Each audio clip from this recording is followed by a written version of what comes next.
సంస్కృతాయ UGC net సంస్కృత అభ్యాసానికి పునఃస్వాగతం. ఈరోజు వీడియోలోని అంశము బ్రహ్మసూత్రాలు. బ్రహ్మసూత్రాల రచనాకారుడు బాదరాయణుడు. బ్రహ్మసూత్రాలకు ఇంకొక పేరు భిక్షుసూత్ర. బ్రహ్మసూత్రం మీద సుప్రసిద్ధ భాష్యాలు ఈ క్రింది విధంగా ఉన్నాయి. మొదట చాలా ప్రసిద్ధమైన భాష్యము శంకరాచార్యులు రచించిన శారీరక భాష్యము. శంకరాచార్యుల వారిది అద్వైత మతము. రెండవది భాస్కరాచార్య రచించిన భాస్కర భాష్యము. ఆయన మతము భేద మతము. మూడవది రామానుజాచార్యులు రచించిన శ్రీ భాష్యము. రామానుజాచార్యుల వారిది విశిష్టాద్వైత మతము. నాలుగవది మధ్వాచార్యులు రచించిన పూర్ణ ప్రజ్ఞా భాష్యము. ఆయనది ద్వైత మతము. 5 నింబార్కాచార్య, ఈయన రచించిన వేదాంత పారిజాత భాష్యము. ఈయనది ద్వైత అద్వైత మతము, ద్వైతాద్వైత వాదము. 6వది శ్రీకంఠాచార్యులు రచించిన శైవ భాష్యము. ఈయన మతము శైవ విశిష్ట ద్వైత మతము.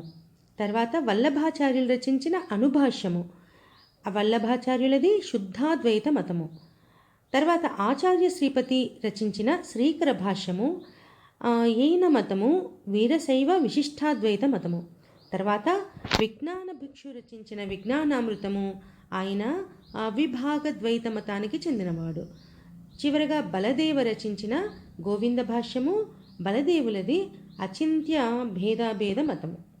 తర్వాత బ్రహ్మసూత్రాలు చూస్తే బ్రహ్మసూత్రాలు శంకర భాష్యంలో శ్లోకాల సంఖ్య మొత్తము 555 ఉన్నాయి. మనకు సిలబస్లో 31 సూత్రాలు ఉన్నాయి. మొదటిది అథాతో బ్రహ్మ జిజ్ఞాస. మొదటిది చాలా ఇంపార్టెంట్. మొదటి కనీసం 10 అయినా సరే సూత్రాలు బాగా చదువుకోవాలి. అథాతో బ్రహ్మ జిజ్ఞాస మొదటి సూత్రము. అంటే అథ అంటే ఇప్పుడు సాధన చతుష్టయ సంపత్తి అనంతరం. సాధన చతుష్టయ సంపత్తి అంటే మనకి వేదాంత శాస్త్రంలో చాలా వివరంగా నేర్చుకుని ఉన్నాము. కాబట్టి అథ అంటే సాధన చతుష్టయ సంపత్తి అనంతరము. అతః అంటే ఇక్కడి నుంచి బ్రహ్మ జిజ్ఞాస అంటే బ్రహ్మ విషయక విచారము ఆరంభమవుతుంది. బ్రహ్మ జిజ్ఞాస అంటే బ్రహ్మ విషయమైన విచారము, ఆలోచన, చింతన ఆరంభం అవుతుంది. రెండవ సూత్రం జన్మాద్యస్య యతః. జన్మాది అస్య యతః. అస్య అంటే ఈ జగత్తు యొక్క, జన్మాది అంటే జగత్తు యొక్క సృష్టి లాంటి ఉత్పత్తి, స్థితి, ప్రళయము ఇలాంటివన్నీ యతః అంటే ఎవరి నుంచి లేదా ఎవరి వల్ల జరుగుతున్నాయో అది ఏ బ్రహ్మ. మూడవ సూత్రము శాస్త్రయోనిత్వాత్. అంటే శాస్త్రము అంటే వేదములు. వేదములలో ఆ బ్రహ్మను జగత్తు యొక్క కారణంగా చెప్పబడెను కనుక ఆ బ్రహ్మను జగత్ కారణంగా భావించటము ఉచితము. యోని అంటే ఏమిటని ఒకసారి ప్రశ్నలో అడగబడింది, కారణం. తర్వాత సూత్రము తత్తు సమన్వయాత్. తు అంటే అదేవిధంగా, తత్ అంటే ఆ బ్రహ్మ, సమన్వయాత్ అంటే సమస్త జగత్తులో పూర్ణ రూపంలో అనుగతం అంటే వ్యాప్తమైనందున ఉపాదానము కూడా అని చెప్పబడింది. తర్వాత 5వ సూత్రము ఈక్షతేర్న శబ్దాత్. ఈక్షతే అంటే వేదాలలో ఈక్షధాతు ప్రయోగం జరిగినందున లేదా వేదాలలో బ్రహ్మ సృష్టి చేయాలని కోరుకున్నాడు అని అనేక సూక్తాలలో చెప్పబడెను. ఉదాహరణకు చూస్తే నాసదీయ సూక్తంలో కూడా ఈ విధంగా చెప్పబడింది. వేద ప్రామాణ్యం లేని త్రిగుణాత్మక జడ ప్రకృతి కారణము కాదు. సాంఖ్యంలో ప్రకృతిని జగత్ కారణంగా చెప్పబడింది. ఆ విషయమే ఇక్కడ ఖండించబడింది. ఈ సూత్రంలో ప్రకృతి జగత్ కారణం కాదు. ఎందుకు అంటే వేద ప్రామాణ్యం లేదు. బ్రహ్మయే జగత్ కారణం, ఎందుకంటే శృతులలో చెప్పబడింది. తర్వాత 6వ సూత్రం గౌణశ్చేత్ న ఆత్మశబ్దాత్. చేత్ అంటే ఒకవేళ, గౌణ అంటే ఈక్షణ ప్రయోగం అనేది గౌణ వృత్తి చేత ఒకవేళ ప్రకృతి కొరకై ప్రయోగించబడి ఉంటే అని ప్రశ్న వేసుకుంటే నా అంటే అది ఉచితం కాదు. ఎందుకంటే ఆత్మశబ్దాత్ అంటే ఆత్మశబ్ద ప్రయోగం జరిగింది కాబట్టి అది ఉచితం కాదు. తర్వాత సూత్రము తన్నిష్టస్య మోక్ష ఉపదేశాత్. తన్నిష్టస్య అంటే తైత్రీయ ఉపనిషత్తులో ఇలా చెప్పబడింది. ఈ జీవాత్మ ఎప్పుడైతే అదృశ్యమాన అహంకారరహిత చెప్పడానికి శక్తం కాని స్థానరహిత ఆనందమయ పరమాత్మయందు నిర్భయమైన నిష్ఠ చూపును. అప్పుడు జీవాత్మ ఆ అభయపదాన్ని పొందుతాడు. ఇదే విషయం చాందోగ్యోపనిషత్తులో శ్వేతకేతుకు అతని తండ్రి ద్వారా కూడా చెప్పబడింది. పై శృతివాక్యాల ద్వారా ఆత్మ అనే శబ్దము ప్రకృతి కొరకు ప్రయోగించబడలేదు కనుక ప్రకృతి జగత్కారణం కాదు. తర్వాత సూత్రము హేయత్వ వచనాత్. హేయత్వ వచనాత్ అంటే త్యాగము అంటే త్యజించమని చెప్పబడనందున. చ అంటే ఈ కారణం వల్ల కూడా ప్రకృతి అనేది జగత్కారణం కాదు.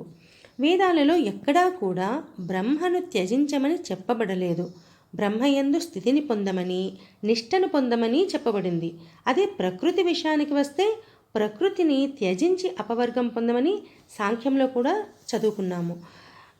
త్యజించబడేది సృష్టి స్థితి లయలకు కారణము ఎప్పటికీ కాలేదు. ఈ కారణం చేత కూడా ప్రకృతి జగత్కారణం కాదు.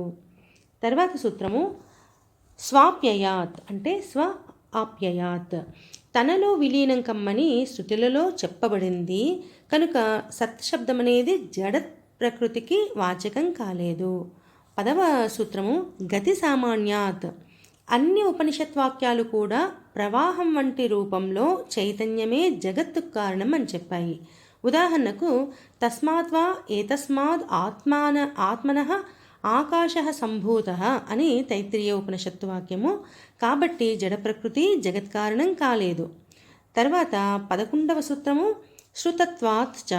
శృతత్వాత్ అంటే శృతుల ద్వారా ప్రతి చోట ఇదే విషయం చెప్పబడింది.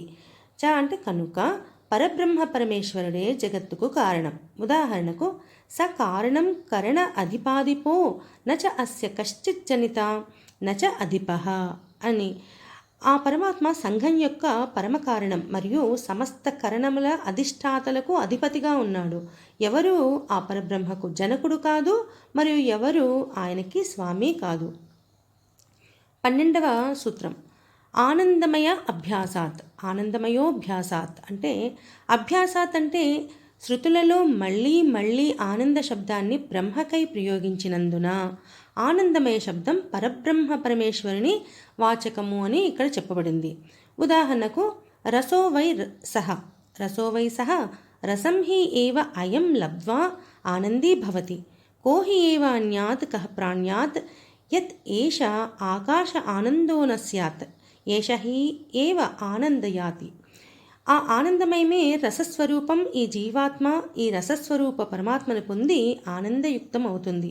ఒకవేళ ఆయన ఆకాశం వలె పరిపూర్ణంగా ఆనందస్వరూప పరమాత్మ కాకపోతే ఎవరు జీవించి ఉండగలరు?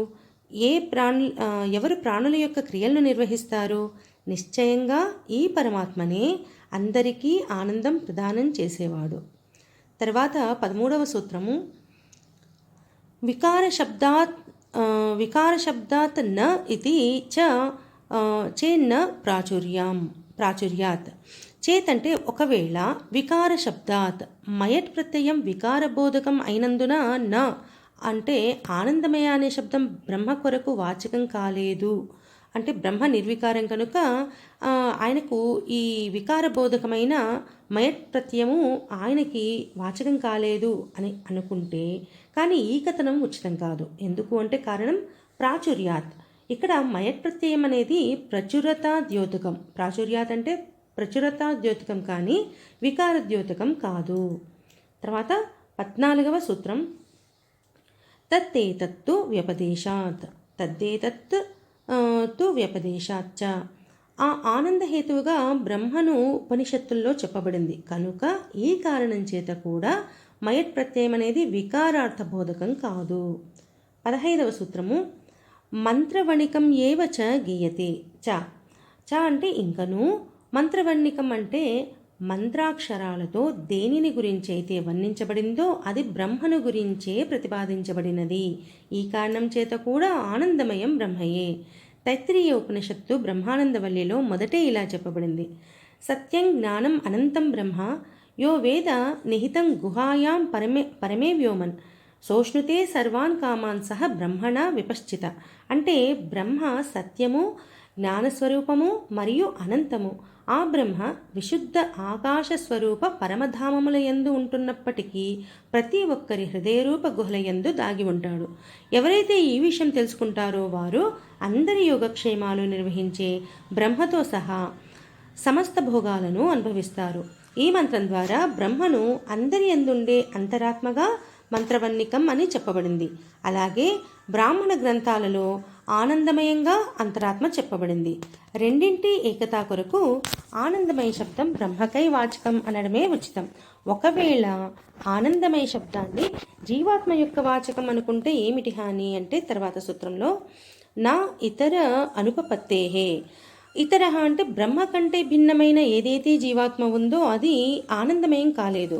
అనుపపత్తేహే ఎందుకంటే పూర్వము పరము యొక్క వర్ణనతో ఈ విషయము సిద్ధి కాదు. సో కామయత బహుశ్యాం ప్రజాయేతి స తపోతప్యత స తపస్తత్వా ఇదం సర్వం అసృజత్.